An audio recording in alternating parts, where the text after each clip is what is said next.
Dear students, आप सभी का क्लास 4 की साइंस की क्लास में स्वागत है। आज हम आप लोगों को पढ़ाएंगे इकाई 8। इकाई 8 का नाम है मिट्टी एवं भू संरक्षण और हमारा लेसन है 14।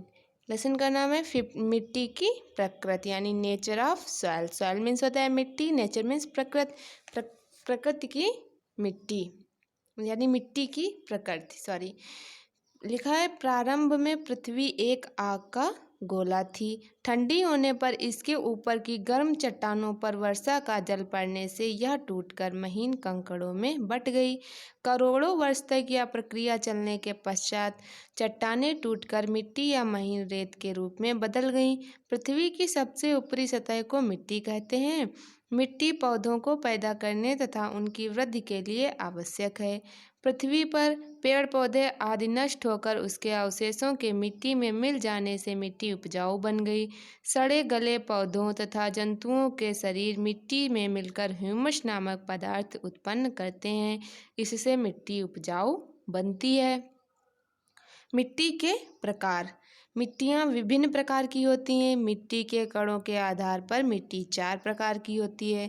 नंबर 1 होती है कंकरीट या बजरी। कंकरीट मिट्टी के कण काफ़ी बड़े होते हैं। इस प्रकार की मिट्टी में पानी रोकने की क्षमता बहुत कम होती है। कंकरीट के कणों के बीच अधिक मात्रा में हवा भरी होती है। यह पौधों को उगाने के लिए उपयुक्त नहीं होती। नंबर 2 है बालू या रेत। बालू के कण अपेक्षाकृत छोटे होते हैं। बालू का रंग भूरा या कत्थई होता है। इसमें भी पानी को रोकने की क्षमता कम होती है। इस प्रकार की मिट्टी मरुस्थल, नदी तथा समुद्र के किनारों पर पाई जाती है। यह मिट्टी तरबूज, खरबूज, खीरा आदि के लिए उपयुक्त होती है। नंबर 3 है चिकनी मिट्टी। चिकनी मिट्टी के कण बहुत बारीक होते हैं। इसके कण एक दूसरे से चिपके रहते हैं। इसका रंग स्लेटी या काला होता है। महीन कण होने के कारण इसमें पानी को रोकने की क्षमता अधिक होती है। पानी डालने पर चिकनी मिट्टी चिपचिपी हो जाती है। इसी कारण यह मिट्टी के बर्तन, खिलौने आदि बनाने के काम आती है। इसी प्रकार की मिट्टी कपास तथा धान की फसल के लिए भी अच्छी होती है। नंबर 4 है दोमट मिट्टी। इस मिट्टी में रेत तथा चिकनी मिट्टी दोनों के ही अंश होते हैं। इसमें ह्यूमस भी पर्याप्त मात्रा में होता है। इसे दोमट मिट्टी कहते हैं। ऐसी मिट्टी में अनेक प्रकार के पौधे उगाए जाते हैं। यह मिट्टी पौधों के लिए सबसे अच्छी मानी जाती है। मिट्टी की परतें। यदि हम एक गहरा गड्ढा खोदकर देखें तो पाएंगे कि मिट्टी कई परतों से बनी होती है। इसकी परतें निम्नलिखित हैं। नंबर 1 परत है ऊपरी परत। भूमि की सबसे ऊपरी परत जो काली मिट्टी से बनती है। यह 20 सेंटीमीटर से 25 सेंटीमीटर गहराई तक मिलती है। यह मिट्टी काफ़ी मुलायम और उपजाऊ होती है। अधिकतर पेड़ों की जड़ें इस परत में उगती हैं। ऊपरी परत खुली हुई और चिकनी होती है। मिट्टी की इस सतह पर ह्यूमस होता है जो मिट्टी को उपजाऊ बनाता है। इस सतह में जल, खनिज लवण और वायु भी होता है। यह मिट्टी विशेष रूप से फसल उगाने में प्रयोग की जाती है, इसलिए इसे उपजाऊ परत भी कहते हैं। नंबर 2 है मध्य परत।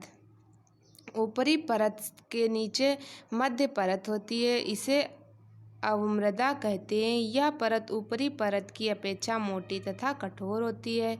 इसका रंग भूरा तथा लाल होता है और इसमें रेत व कंकड़ अधिक मात्रा में मिलते हैं। इस मिट्टी में केवल वृक्ष तथा पौधों की जड़ें ही पहुंच पाती हैं। नंबर 3 है चट्टानी परत। मध्य परत के निचली सतह को चट्टानी परत कहते हैं। इसका ऊपरी भाग छिद्र रहित चट्टानी होता है। वर्षा का जल भूमि में नीचे पहुंचकर इसी परत पर जमा हो जाता है। मिट्टी को उपजाऊ बनाने के लिए विभिन्न प्रकार की खादों का प्रयोग किया जाता है।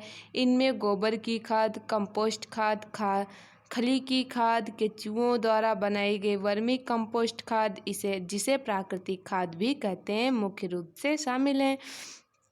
किसी खेत में लगातार फसलें उगाने से उनमें पोषक तत्वों की कमी हो जाती है।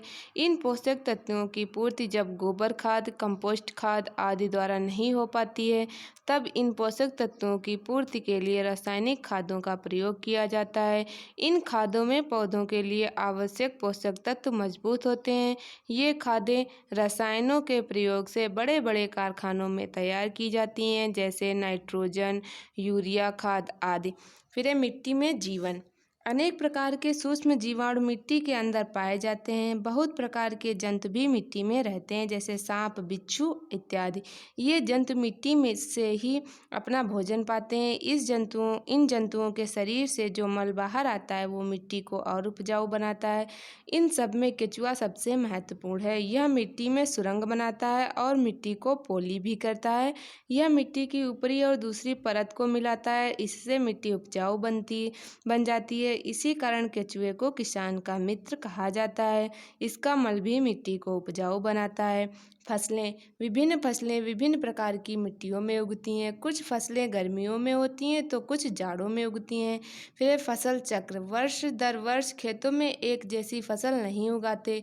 एक जैसी फसल बोने से मिट्टी की उर्वरता कम हो जाती है और फसल की पैदावार कम होती है।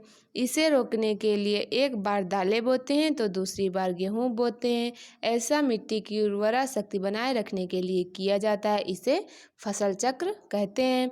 मटर और फलियां वाले पौधों की जड़ों में विभिन्न प्रकार के सूक्ष्म कीटाणु पाए जाते हैं। ये हवा की नाइट्रोजन को खनिज लवण में बदल देते हैं।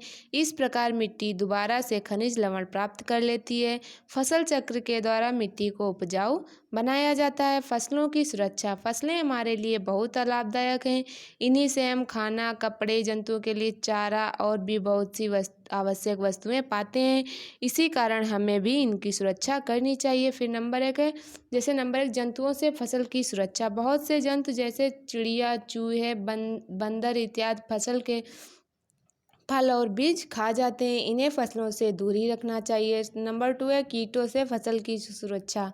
कुछ कीट जैसे घास का कीड़ा, दीमक भी फसल को नष्ट करते हैं। ये पौधों की पत्तियां खा जाते हैं। हमें फसल पर कीटनाशक दवाएं छिड़कनी चाहिए, जैसे DDT, गैमेक्सिन आदि। नंबर 3 है काई सूक्ष्म जीवाणु विषैले तत्वों से फसल की सुरक्षा। कुछ काई सूक्ष्म जीवाणु और विषैले तत्व हमारी फसल को नष्ट कर देते हैं। इन्हें रोकने के लिए हमें फसल पर रासायनिक घोल का छिड़काव करना चाहिए। अब नीचे लिखा है आओ दोहराएं। ये सभी आप लोग अपने मन से पॉइंट पढ़ेंगे और इस लेसन को सभी स्टूडेंट्स ध्यानपूर्वक पढ़ेंगे। Thank you class.